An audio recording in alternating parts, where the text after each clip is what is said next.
Vamos a ir a Segunda de Crónicas y quiero pedirles que me acompañen en este sermón que lo estamos desarrollando en 3 partes. Y en esta oportunidad vamos a leer Segunda de Crónicas capítulo 34 desde el verso 14 en adelante. Dice así la palabra del Señor: y al sacar el dinero que había sido traído a la casa de Jehová, el sacerdote Hilcías halló el libro de la ley de Jehová dada por medio de Moisés. Y dando cuenta Hilcías, dijo al escriba Safán: yo he hallado el libro de la ley de la casa de Jehová. Y dio a Hilcías el libro a Safán, y Safán lo llevó al rey Josías, y le contó el asunto diciendo: tus siervos han cumplido todo lo que les fue encomendado. Han reunido el dinero que se halló en la casa de Jehová y lo han entregado en manos de los encargados, en manos de los que hacen la obra. Y además de esto, declaró el escriba Safán al rey, diciendo: el sacerdote Hilcías me dio un libro, y leyó Safán en él delante del rey. Luego que el rey oyó las palabras de la ley, rasgó sus vestidos y mandó a Hilcías y a Hicam, hijo de Safán, y a Abdón, hijo de Micaía, y a Safán escriba, y a Asaías, siervo del rey, diciendo: andad y consultad a Jehová por mí y por el remanente de Israel. Amén y amén. Para aquellos que no estuvieron las reuniones anteriores y para aquellos que han continuado en estos días, quiero explicarles que nuestro sermón trata acerca de reforma. Tocamos el tema acerca de reforma porque creo yo que Dios nos está llevando de una manera en que quisiera que todos entendiéramos que cuando generamos cambios dentro de una congregación como esta, no es que nos volvemos más carnal ni nos alejamos de Dios, porque mientras hayan ciertos ajustes dentro del proyecto en la vida de una persona, en la vida de una congregación como esta, mientras no perdamos la esencia, el original de lo que nosotros tenemos que ser delante de Dios, no debe haber problema. Como por ejemplo, declarar que una iglesia como esta debe ser espiritual, ¿verdad que sí? Pero que espiritual nos dediquemos a lo social, entonces alguien puede decir: se dedican más a hacer cosas sociales que a hacer cosas espirituales. Señores, queremos plantear en esta generación una iglesia muy dinámica y también una iglesia muy transversal en las necesidades de nuestra sociedad. No podemos cerrar nuestros ojos a ciertas situaciones. Alguien tiene que intervenir. Por eso, si alguien interviene en el ámbito social y le va a gastar mucho tiempo, es imposible que esa persona pase metida en la iglesia ayudándonos en cada otra de las actividades que tenemos. Si entendemos eso, podremos tener una iglesia multifuncional y muy activa, relacional, de tal manera que nosotros podamos atender específicamente y con calidad la iglesia de niños y tal vez hasta trabajos con niños. Podemos atender a adultos mayores y proyectos con ellos, porque en este tiempo no podemos meternos solo en la iglesia. Y aunque la iglesia y el templo son muy importantes, yo quiero enseñarles que el que tengamos un terreno y un nuevo templo y tengamos muchas otras cosas adquiridas como bien, lo que deseamos es ir más allá de una adquisición, sino desarrollar un ministerio que potencie no una persona, sino potencie el don y el talento de una generación de hombres y mujeres que Dios está trayendo a esta iglesia. De esa manera tenemos que hacer que esta iglesia tenga un lugar para un nuevo creyente. Por eso la descentralización de ministerios lo que hace es que si no perdemos el foco, el fundamento y el principio, ¿por qué Dios levantó una iglesia? De esa manera, si no perdemos cada programa, cada ministerio que levantemos, podrá subsistir porque funcionan en virtud del fundamento. ¿Cuál es el fundamento? La visión de una iglesia. ¿Cuál es la visión de esta iglesia? Establecer el reino de Dios en el corazón de cada persona, o de alguno nomás.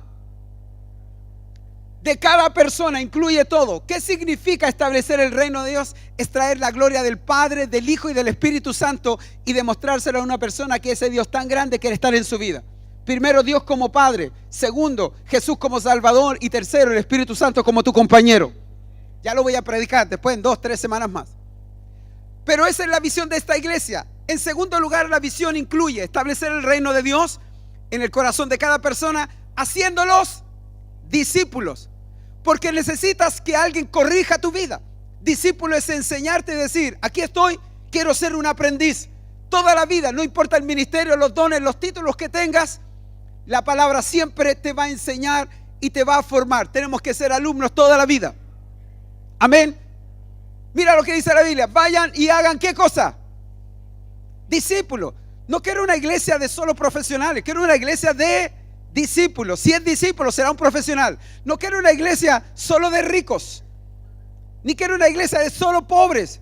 Yo me recuerdo que cuando llegué, mis oraciones: dame todos los pobres, dame todos los borrachos, dame todos los alcohólicos. Después no había qué hacer con toda esa gente. Y comencé a cerrar esto. Pero me di cuenta que tenía que ser una iglesia a la ciudad y a mi generación.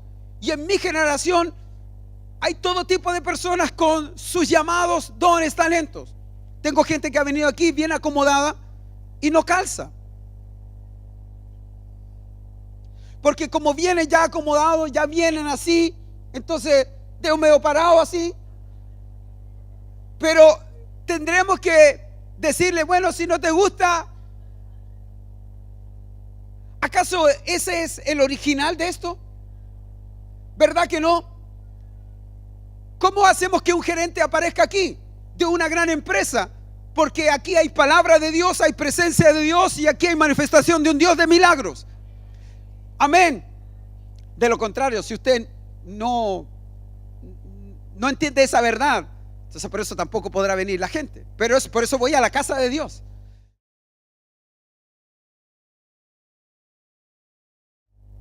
Donde radica todo para dar un bienestar, una atención y una confianza para que cualquier persona, desde la pobreza, la edad, la cultura y la formación que tenga, cualquiera sea su posición socioeconómica, pueda entrar. ¿Qué es lo único que necesitas ver aquí? Dios ya está. ¿Qué es lo que necesita ver? Una iglesia. Diga, yo soy la iglesia. Una iglesia, o sea, estoy hablando de usted y estoy hablando de mí. Una iglesia que sea apta, preparada y enseñada para darle un espacio. Ayer mismo, por ejemplo, habían un tipo de personas. Digo yo que las más antiguas se dieron cuenta que comenzó a aparecer más gente y que comenzó a colapsar. En un momento las mujeres llegaban, entraban los autos, la gente entraba. Entonces ahí es donde uno viene y dice: si yo soy la iglesia y tengo mi asiento y aparece otra persona, yo lo que tengo que hacer, ¿qué tengo que hacer? Adelante, porque eso no te va a rebajar, más bien va a generar el espíritu no solo de esta iglesia, sino el espíritu cristiano. Para eso todos tenemos que trabajar la cultura cristiana, que es una cultura de ética, y ahí es donde quiero llegar. De ética, de educación, tenemos que responder bien. Hola hermano, ¿cómo estás? Bien. Traemos tanto del mundo que a veces nos quedamos con algunas cosas del mundo aquí. Traemos tanto del mundo que nos ha maltratado que seguimos maltratados aquí. Es que usted no sabe, afuera me maltrataron y todo eso, yo tengo resentimiento. Mi amigo fue el peor, ahora no tengo amigos. Oye, pero no tengo amigos. En esta iglesia no tengo amigos. No puedes comportarte como el diablo y la vida te trató cuando Dios te está dando la oportunidad de una nueva. Mira lo que dice la Biblia, de modo que si alguno está en Cristo, nueva criatura es. Las cosas viejas, he aquí, todas son hechas. Diga conmigo, discipulado. No puede empezar algo nuevo en tu vida si no tomamos la actitud de un discípulo. Por eso, la visión de esta iglesia es para todos. No es que aquí, no, es para todos, desde el pastor hasta la última persona que ha llegado, no hasta el más chiquitito. No, hasta lo último que ha llegado, la última persona. Debe entender esto, establecer el reino de Dios en el corazón. Alguien tiene que mandar y es Dios en tu corazón. Eso es lo más importante. Hacer los discípulos y tercero, insertarlos en un ministerio dentro de la iglesia. Si yo preguntara, ¿cuántos de ustedes no están en ningún ministerio? Es que tengo 2 meses. No hay aquí ahora una regla que diga que usted tiene que tener 6 meses, que tiene que dar esto, lo otro, que tiene que apoyar, que tiene que sonreír, que tiene que peinarse. Nada. Lo único que hay que hacer es mejorar, ir mejorando. Para eso tenemos que trabajar con grupos específicos que trabajen en eso. Aquí tengo mucha gente que trabaja en comida. Seguro, ellas saben y ellos saben hacer muy buena comida. Llegará el momento en que ellos tomarán ese ministerio y servir, aunque sea una vez en el mes, y prepararlo, lo harán con todo el toque, con toda la intención de que todo esto fructifique y sea de la mejor manera. Amén. ¿Se entiende más o menos? Establecer el reino de Dios, hacer los discípulos, insertarlos en un ministerio. Entonces, si la visión es insertar cada persona en un ministerio, nuestro objetivo no cambia del fundamento. Id y haced discípulos. Vayan y prediquen y lleven el mensaje de salvación. ¿Dónde está todo? Que no podemos concentrarnos solo en la iglesia, sino que a través de la iglesia proyectar la esencia y el fundamento de lo que Dios estableció aquí. ¿Qué es lo que Dios quiere como iglesia? Que seamos los atalayas, predicadores y evangelizadores de aquel que está perdido, sin Cristo, sin Dios, sin ley y sin esperanza. Si perdemos la pasión por las almas, no sirve. Porque en la esencia de lo que enseña Jesús es que Él tuvo pasión y compasión. La Biblia dice que Él murió en la cruz. ¿Por quién? Por todo el mundo. Repita conmigo: de tal manera amó Dios al mundo que ha dado a su Hijo unigénito, para que todo aquel que en Él crea no se pierda, mas tenga vida eterna. ¿Qué quiere decir eso? Que el mundo está, ¿en qué condición está el mundo? Perdido. ¿En qué condición está el mundo? Si no tiene a Cristo, ¿cómo están? Si no conocen a Jesús, ¿cómo están? La idea es que tenemos que conjugar 2 cosas importantes. La prédica, eso quiere decir donde usted vaya, tiene que hablar de Cristo, porque están perdidos, porque Cristo Jesús es el único. Él es el camino, la verdad y la vida. Y en segundo lugar, invítelos a la iglesia, donde tenemos una iglesia ordenada y hay un lugar para ellos. Esa es la visión. ¿Cómo hacemos que las personas que nos visitan 2-3 semanas digan, ¿y cuántas cosas ya vamos a anunciar? ¿Sabe cuántos ministerios tenemos? Sobre 20 ministerios en esta iglesia. Y muchos de ellos necesitan doblar, triplicar la gente para ser funcional en los equipos. Como por ejemplo, tenemos la iglesia de niños. Hay alrededor de 16 personas que trabajan. Necesitamos 20 por día. Y en el mes son, por 20 serían ¿cuántas personas? 80. O sea, 80 personas podían trabajar sin estar. Sin embargo, ahora tenemos un equipo de 16 que prácticamente casi la mayoría de ellos no está aquí porque tiene que estar todas las semanas. ¿Será que es bueno eso? ¿Será que es bueno eso? ¿Ve usted constantemente al pastor Juan y a la pastora Marisa aquí en las reuniones? ¿Por qué? Porque están allá. Necesitamos entonces entender que hay un ministerio. De hecho, yo no tengo problemas con todos ustedes que son viejitos, porque yo también lo soy. Nos edificamos, pero esta iglesia está apuntando hacia ese lugar. Esa es la generación que estamos. Cuando preparamos una iglesia para esos niños que son personas y son más o tan importantes como usted. No son un montón de cabros chicos ya. No, se los están entreteniendo. Señores, no los están entreteniendo. Le están dando el mejor culto, pero necesitamos la mejor fiesta, la mejor educación, pero necesitamos más gente que contribuya a colaborar en eso. Por esa razón estamos tratando de ir en los ministerios que son importantes, ir abriendo el espacio. Hago el llamado, porque el llamado es de esto. Quisiera tener el video, pero no tenemos todavía, los chicos lo están produciendo. Pero es un video donde tanto los pastores como yo mismo y el equipo hace un llamado a aquellas personas que sienten que no tienen todavía un lugar, que por qué no viene y pruebe en trabajar en la iglesia de niños, porque si tenemos 4 equipos, solamente una vez al mes usted podrá ausentarse de esta hermosa reunión, de ver a su querido y hermoso pastor, para ver y compartir con la gente de allá. Entonces, pastor, es que yo no quiero estar, esta es mi iglesia. Listo, esto es su iglesia, pero si no sirve, no entiende la visión. Si no está sirviendo en un ministerio, no entiende la visión. En algún momento usted tiene que estar allá, acá, allá, pero en algún lugar tiene que estar. Los que son intercesores, al equipo de intercesores. Los que son profetas, el equipo de profetas. Los que son en el servicio sirviendo. Pero no puede ser que ahora los mismos que están sirviendo, estacionando, recogiendo, limpiando en la puerta, ya mañana, pasado mañana estén en otro ministerio y después hay gente que la está ocupando toda, la hacen toda. Necesitamos descentralizar y abrir el espacio. La visión, diga conmigo, la visión de esta iglesia. Repita, establecer, se lo tiene que aprender de memoria, establecer el reino de Dios en el corazón de cada persona.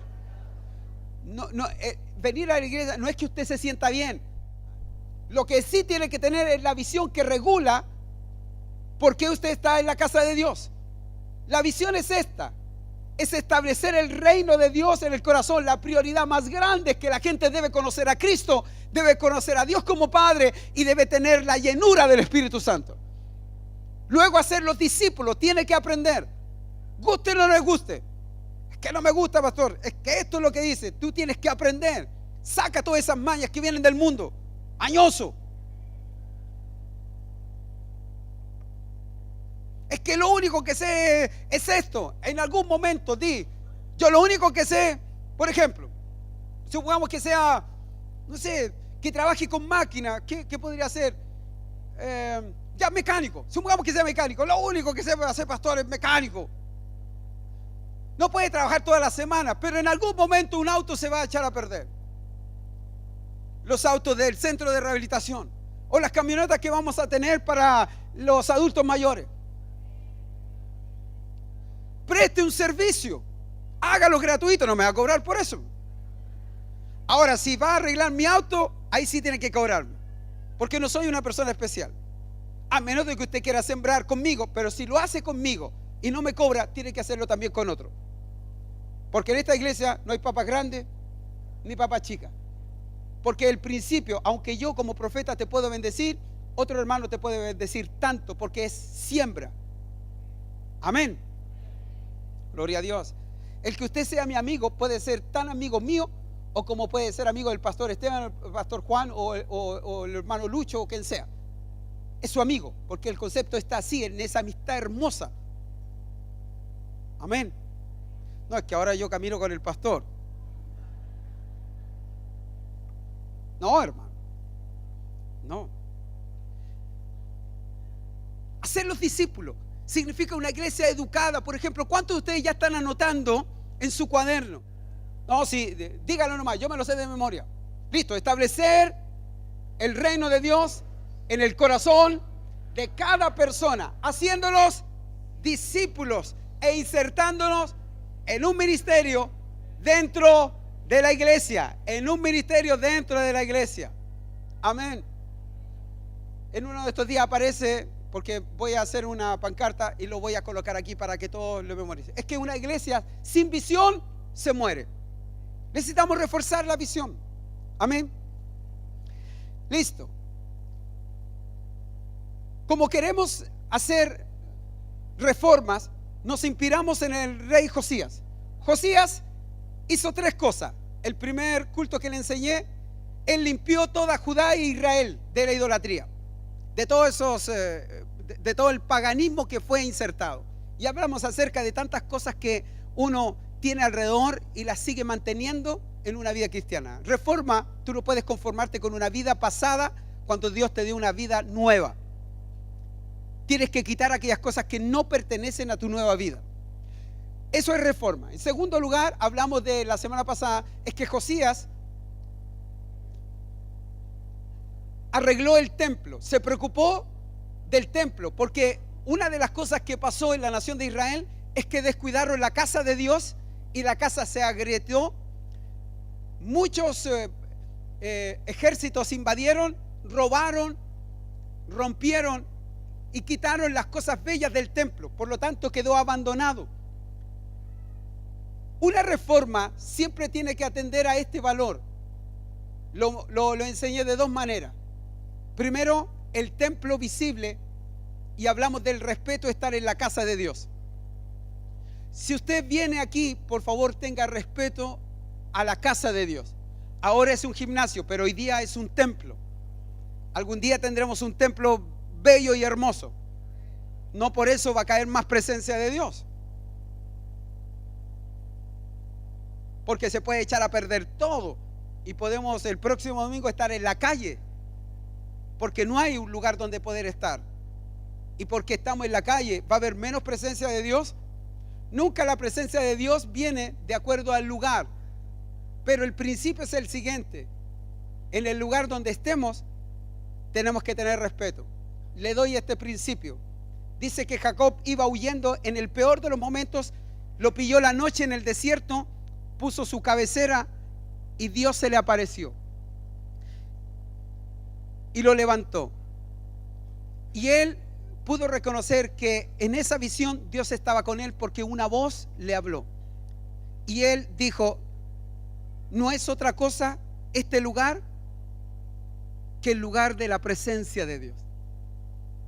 Y aquí es donde rompen los esquemas. Por eso reforma es romper constantemente esquemas mentales, estructuras organizacionales, todo lo que puede perturbar la esencia original de tu vida. No puedes llenarte. Es bonito que usted se llene de todas las predicaciones de la televisión y esté todo el día escuchando sermones, sermones, sermones. Cuando llega aquí y no tiene ni siquiera un interés de tomar apunte al sermón de su iglesia, de su pastor, usted está ignorando eso. O sea, lo único que está buscando es algo nuevo y algo que le guste, no algo que le está dando dirección, porque en algún momento en esta iglesia se le va a hablar a usted como discípulo. Esto es lo que debe hacer, porque como discípulo somos instruidos, ¿verdad? Josías reparó el templo. Lo segundo es que Jesús en el nuevo tiempo rompe y hace una reforma del templo. Dios dice: no voy a habitar más ni necesito sacerdocio. Ahora voy a habitar en el corazón de los hombres. Y Pablo simplifica eso en el Nuevo Testamento y dice: ahora todos somos templos del Espíritu de Dios. Así que si tu corazón está agrietado, tu vida está agrietada, tienes que repararla. Eso se llama reforma. Mantener tu templo en condiciones para que el Espíritu Santo te ministre. ¿Se entiende? Ahora termino esta serie de reforma, por lo menos en este pasaje de la reforma de Josías, y es que él, cuando está limpiando el templo, haya el libro de la ley. Diga conmigo, el Pentateuco y los profetas. Son todo el Antiguo Testamento. Dice que buscaron y era tanto que descuidaron hasta la palabra de Dios. Para que haya reforma, no puede haber reforma, cambio y transformación. Y este punto es más que importante. No se puede tener si no hay un referente de autoridad sobre tu vida que dirija tu vida, la palabra de Dios. Así que tomaron el libro y se lo llevaron a Josías, y cuando lo leyó, él fue tocado, redarguido, fue examinado. Y Josías toma decisiones, no porque lo sintió, sino que porque el libro que leyó le instruyó que si no corregía su vida y no tomaba una actitud, no iban a caminar. Amén. ¿Qué significa que hallaron el libro? Letra A o número 1.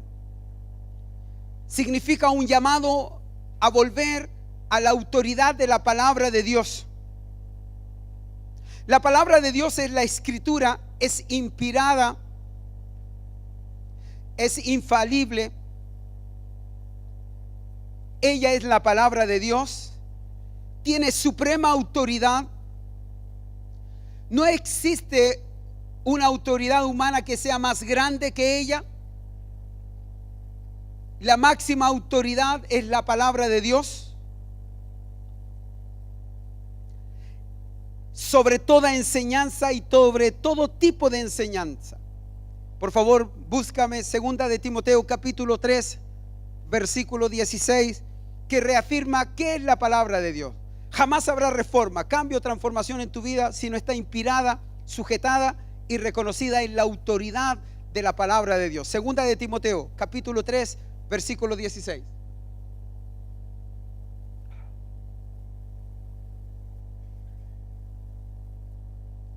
Toda la escritura, dice, es inspirada por Dios y útil. Diga conmigo, útil.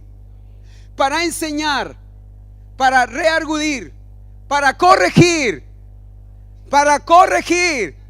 Eso es discipulado. Para corregir y para instruir en justicia. Discipulado. La palabra de Dios nos enseña a nosotros. Por eso no se puede haber reforma si no hay una autoridad sobre tu vida. Alguien tiene que mandar. Pastor, pero usted es mi autoridad. Sí, pero yo no mando. Yo soy simplemente un portavoz de la palabra de Dios. No es lo que yo digo, sino lo que Dios dice a través del pastor. Amén. Oye, muy distinto eso. Claro está que cuando uno hace referencia, hago referencia a este domingo, lo que habló el apóstol, pero hace referencia entendiendo que lo que habló su apóstol es lo que la palabra de Dios está diciendo. Diga conmigo, somos simplemente portavoces, somos instrumentos. La mayor y máxima autoridad que va a corregir, va a instruir, es la palabra de Dios. Y esto es lo que dice: toda la palabra es inspirada por Dios. O sea, quiere decir que todo el libro de la ley se debe leer y se debe respetar. En esta iglesia le pido a todos que deben leer la Biblia, aunque sea una vez en la vida, de tapa a tapa. Pero deberíamos de leerla todos los años. Ya voy en Reyes, en este año, y creo que estoy un poquito atrasado, así que tengo que acelerar un poquitito porque quiero leer la Biblia. Los nuevos deben leer el Nuevo Testamento en el año, una vez entero, de tapa a tapa. ¿Por qué? Porque de lo contrario, si no posicionas, no ubicas a alguien de autoridad, vas a hacer lo que quieres. Una persona que no reconoce la autoridad de la palabra de Dios, cuando tenga la opción de que el diablo lo esté tentando, ¿qué cree usted que lo va a librar de esa tentación? La semilla que fue sembrada dentro de ti como la palabra de Dios. Esa semilla que tiene muchas oportunidades. ¿Tomo o no tomo esa oportunidad? Desde robar, estafar, pecar, desde la sexualidad, desde todos los ámbitos. El único que puede corregir desde las cosas más sencillas como quedarse con el vuelto, como también recibir un vuelto de más y no devolverlo. Lo único que hace a ti una persona honesta no es tu honestidad, sino la obediencia a la palabra de Dios, porque es pecado. El daño que tú le causas a esa persona que te está dando 5,000, 10,000, 40,000 pesos de más. Pastor, Dios me bendijo, aumentó mi finanza. Sí, pero porque se equivocó la cajera. ¿Verdad que sí? Listo. La palabra de Dios es lo que corrige. Es útil. La autoridad de la Escritura es suprema, incluso en materias de historia, geografía, ciencia y cualquier otra disciplina académica donde ella dice algo. La palabra de Dios dice algo en cualquiera de esas áreas. No solo es la autoridad en esas áreas, como también es autoridad en la teología y en la vida cristiana. Así que la palabra de Dios abarca todo, no queda ausente en nada. Lo que quiera saber está escrito, lo que usted quiera conocer, si quiere perfeccionar, pero la palabra de Dios será siempre principios en cualquier área de su vida. La Biblia no es para los religiosos en su vida cristiana, solamente en su vida cristiana. No, pastor, la Biblia yo la quiero, la temo, la leo y todo eso. Yo a la iglesia, la Biblia dice que hay que adorar a Dios, así que adoro. Listo. Tengo que cantar bien, tengo que diezmar y ahí hago esfuerzo. Es la palabra de Dios. Esto, yo creo en la palabra de Dios. Pero uno va y su testimonio en la pega es que es el que más saca cosas sin pedir permiso y las lleva a su casa. Dígame, ¿hay autoridad ahí o no? Está acomodando la autoridad. De aquí es donde tenemos que aprender a ser corregidos por la autoridad. Eso quiere decir, sabe de la Biblia lo que es, pero no aplica lo que es en su vida. Si la Biblia te llamó a ti a hacer algo, que tú sepas eso, no es suficiente. Mucha gente me dice a mí, con mucha autoridad, y es verdad, lo dice con autoridad: pastor, yo sé quién soy, sé lo que hago, sé lo que puedo hacer. ¿Y de qué le sirve saber eso? ¿Cuánto potencial, cuánta autoridad? Todo lo que la Biblia le dice, todo el ministerio que tiene, ¿de qué le sirve si la Biblia está eso, para comunicarte, todo eso? De hecho, conciencia tenemos todo, no es el problema. Y los que tienen ese problema, nosotros tenemos que solucionárselo, darle a conocer lo que dice la Biblia. ¿Dónde está el secreto para gente como nosotros? Es rendirnos a obedecer esa palabra. ¿Qué sacas con tener conciencia de todo lo que tú haces si no haces nada? Es que no me gusta. Tiene que sujetarse a eso, a la obediencia a la palabra de Dios.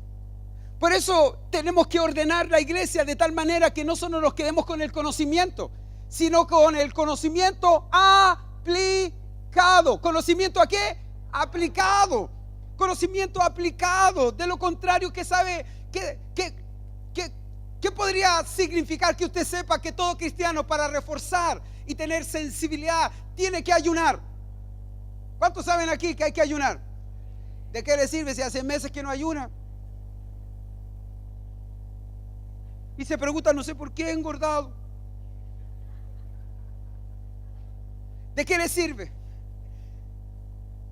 ¿De qué le sirve conocer? ¿Cuántos conocen este pasaje? Orad sin... Si la Biblia dice orad sin cesar, ¿por qué entonces? Porque no se trata de saber.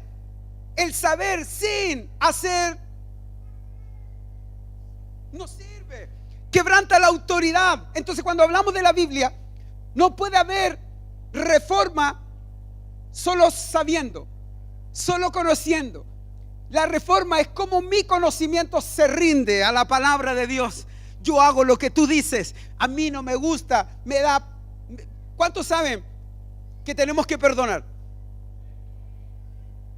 Levanta la mano, ¿cuántos sabemos que tenemos que perdonar? Pero ¿cuántos tenemos un corazón así? Tú sabes, Dios, tú sabes lo que y le cuentan a Dios como si Él no supiera. Dice como que yo no sé quién es, pero hay una autoridad.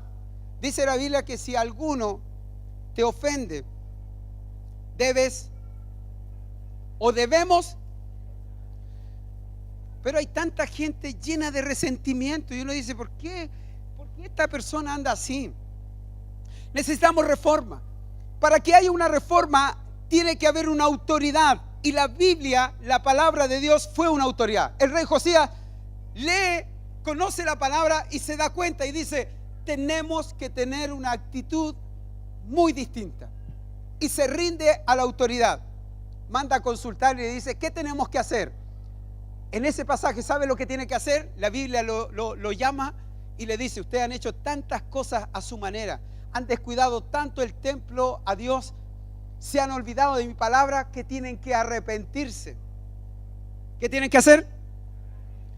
Arrepentirse. ¿Y sabe lo que hizo Josías? Llamó a todo el pueblo y se arrepintió. Por eso no es suficiente conocer. Conozco a harta gente que sabe harto, y gloria a Dios. Vamos con lo segundo. Si sabe, entonces comencemos a aplicar. La autoridad de la Escritura es la autoridad de Dios mismo.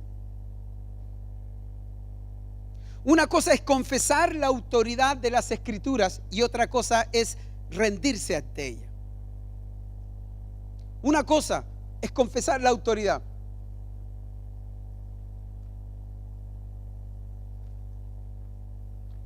Mire acá. ¿Cuántos de nosotros, alguno se atrevería a quemar este libro?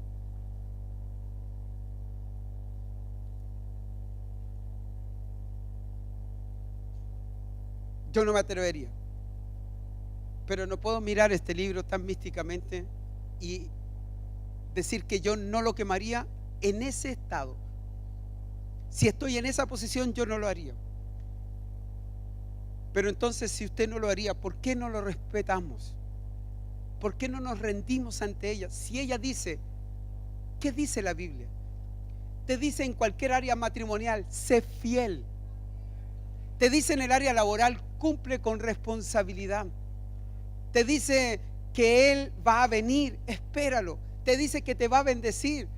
Te dice que hagas esto, lo otro y lo otro. Pero te lo dice la palabra de Dios, no los evangélicos, no la iglesia. Ninguno quemaríamos esta Biblia. Y aunque mucha gente la ha quemado, sigue viva. Porque eso es la palabra de Dios. Es viva. Es eficaz. Es más cortante que toda espada de doble filo. ¿Sabía usted por qué cuando usted escucha una prédica me duele? Porque es una espada. Somos tan porfiados que Dios usa y dice: ustedes necesitan como esto. ¡Pum! Corta ¿por qué dos filos? Porque corta al entrar y al salir. Así es la palabra de Dios. Háblame, Dios. Háblame cuando esté mal. Háblame cuando equivoque en mi camino. Alguien tiene que llamarme la atención. Porque el pastor no va a estar siempre, ni tu mamá va a estar siempre, ni tu esposo ni tu esposa va a estar siempre. Pero hay algo que va a estar siempre delante de ti, y es la palabra infalible, poderosa y maravillosa, la Biblia, la palabra de Dios en tu corazón. Ella te dirá qué tienes que hacer, cómo hacerlo, quebrantar, llorar. No lloramos ni nos quebrantamos porque emocionalmente me siento. Oye, que estos cabros, los músicos, toquen una canción de esas bonitas que nos hagan llorar.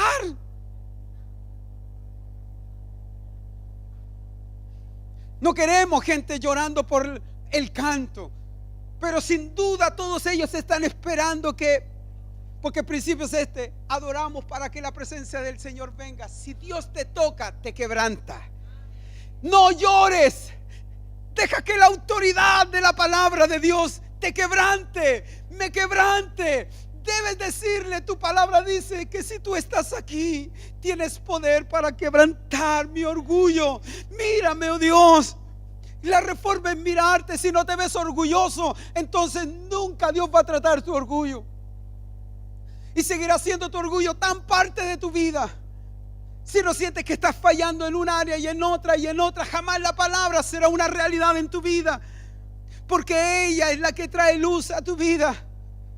Lámpara es a mis pies tu palabra y lumbrera mi camino. Nadie va a enseñarte el mejor camino de una vida honesta, justa persona leal, fiel, alegre, que la palabra de Dios, dígalo conmigo, lámpara es a mis pies tu palabra y lumbrera a mi camino. Será ella que te va a sacar de la cama con el hombre incorrecto, con la mujer incorrecta, con la situación incorrecta. La palabra de Dios. Y aunque estés metido en el fango, la palabra de Dios te sacará para librarte, para librarnos de esa situación. Cuando mi vida esté perdida, que la palabra de Dios me halle. Que sea la palabra un faro que me ilumine. ¿Qué hago? ¿Qué hago? Y vendrá el Espíritu de Dios y recordará la palabra sobre ti. Que sea la palabra de Dios que te diga: yo como un padre jamás renuncio a tu vida. Y habrá una luz. Por eso Jesús dijo: yo soy la luz del mundo. Cuando tú y yo estemos perdidos, la Biblia dice que solo hay una luz que puede iluminarte. La Biblia dice que no es la iglesia, no es el pastor, no es un sermón. Jesús es la luz. Él es el que ilumina tu vida. Él es el que guía tu vida. Cuando estés extraviado, recuerda lo que dice la Biblia: Él es la luz del mundo. Oh, gloria a Dios. La autoridad de la palabra de Dios hace que este mismo servicio, esta reunión tenga sentido. Dice el Salmo 100: entrad. Que es la forma en que deberíamos de venir. Entrad por sus puertas con acción de gracia, por sus atrios con alabanza. Alabadle, bendecir su nombre. Pero nos preocupamos tanto de la gente, de lo que dice, de lo que habla y hasta los olores que hay. Nos preocupamos tanto de eso que desatendemos el principio de la palabra de Dios. Entrad por sus puertas con acción de gracia.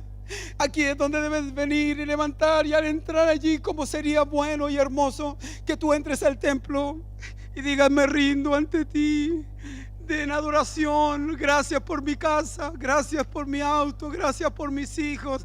Entrad por sus puertas con acción de gracia, por sus atrios con alabanza. Alábenle, alabemos a Dios. Porque te guardas, porque estás lleno de rencor. Que dice la Biblia: trae delante de mí todas tus cargas, que yo te las llevaré. No hay ningún problema. Les he enseñado. La Biblia dice: si alguno quiere traer una ofrenda, venga. Pero si tiene algo contra alguien, deje su ofrenda en el altar y vaya y reconcíliese. Busque esa intimidad. Entiende el principio que la palabra de Dios es autoridad. Ella te guía, ella te va a enseñar. Si ella te dice: levántate, entonces nos levantamos. Si ella nos dice: debes humillarte, entonces debemos humillarnos. Si ella dice: yo estoy en control, entonces obedezca, no se desespere, porque ella dice que está en control. Pero se dice en la Biblia: tú has pecado y yo he pecado. La Biblia dice: arrepiéntete. Entonces, ¿qué tenemos que hacer? Damas y caballeros, ¿qué tenemos que hacer? Arrepentirnos. Arrepentirnos. Toda palabra es inspirada por Dios. Josías miró la palabra y dijo: ella es la autoridad. ¿Qué dice ella? Consulten, vayan a la profeta y diga: ¿qué dice ella? ¿Qué tengo que hacer? Dice Dios que deben arrepentirse, y llamó a todo el pueblo a arrepentirse. La palabra de Dios va a exhortar a arrepentirse. Si necesitas dinero, no tienes que ayunar para eso. Tienes que saber encauzar tu vida. Necesitas honrar a Dios. Necesitas venir. Si estás descontento, no necesitas cambiarte de iglesia. Si no te gusta lo que hacen aquí, no necesitas molestarte. Necesitas simplemente ser parte de un proyecto como este y dejar que alguien sea autoridad. La autoridad espiritual, verdad, soy yo, pero en la cuestión visible. Pero la verdadera autoridad sobre esta iglesia es la palabra de Dios. Diga conmigo, la Biblia es nuestra regla de fe y conducta. Esa es la palabra de Dios. Amén. Amén. Puestos de pie, por favor.